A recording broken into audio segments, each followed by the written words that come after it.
قاری صاحب، ملک ہندوستان میں اگر مسلمانوں کی سیاسی طاقت کو دیکھا جائے تو مسلمان اس معاملے میں یتیم نظر آتا ہے۔ اگر کوئی شخص ان یتیموں کے سر پہ اپنا ہاتھ رکھنے کی کوشش کرتا ہے تو مسلمان اس آدمی سے پیچھا چھڑانے کے لیے اس پر طرح طرح کے الزام لگاتے ہیں۔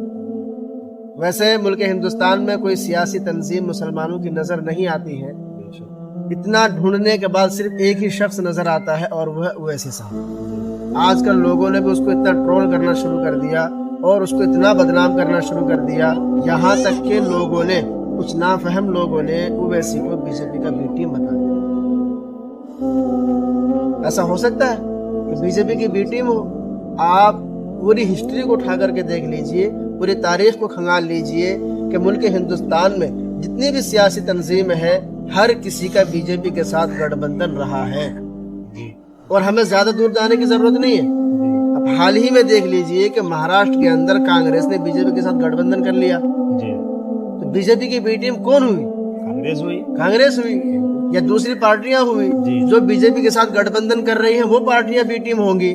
اویسی کا تو بی جے پی کے ساتھ جنم و جنم کا ناطہ نہیں ہے، کسی طرح کا کوئی واسطہ نہیں ہے، اس کے باوجود بھی اپنوں نے ہی اویسی کو بدنام کرنا شروع کر دیا، جس کی وجہ سے آج مسلمان اپنی سیاسی طاقت سے محروم ہیں۔ حالانکہ ایک زمانے کے اندر مولانا سید ابو الحسن علی میاں ندوی رحمۃ اللہ علیہ نے فرمایا تھا کہ مسلمان چاہے 5 وقت کے نمازی بن جائیں یا چاہے تہجد گزار کے پابند ہی کیوں نہ بن جائیں، لیکن اگر مسلمان اپنی سیاسی طاقت کو مضبوط نہیں کرے گا، اپنے اندر سیاسی شعور کو بیدار نہیں کرے گا، تو وہ وقت بھی آئے گا کہ مسلمانوں کو مسجد میں نماز پڑھنے سے روک دیا جائے گا۔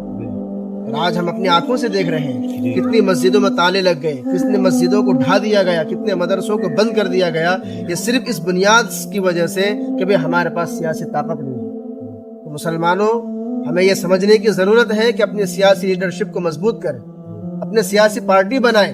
ہمارے پاس اتنی طاقت نہیں ہے، لیکن اگر ہمارا کوئی ساتھ دینے کے لیے آگے بڑھ رہا ہے تو ہمارا فرض ہے کہ ہم اس کی طاقت بن کر اس کے پیچھے کھڑے رہیں، ہے یا نہیں قاری صاحب؟ بالکل۔ ناظرین، آپ سے بھی گزارش یہی ہے کہ آپ وقت کو پہچانو، حالات کو پہچانو۔ یہ سن 47 نہیں ہے، یہ 2026 چل رہا ہے۔ سن 47 میں جو معاہدے ہوئے تھے بزرگوں کے، وہ ٹوٹ گئے ہیں، نہ وہ لوگ رہے اور نہ وہ معاہدہ رہا۔ اب لوگ بدلے، معاہدے بدلے، اب سیاسی دور بدل چکا ہے، اس لیے ہمیں سمجھنے کی ضرورت ہے کہ اپنی لیڈرشپ کو مضبوط کریں۔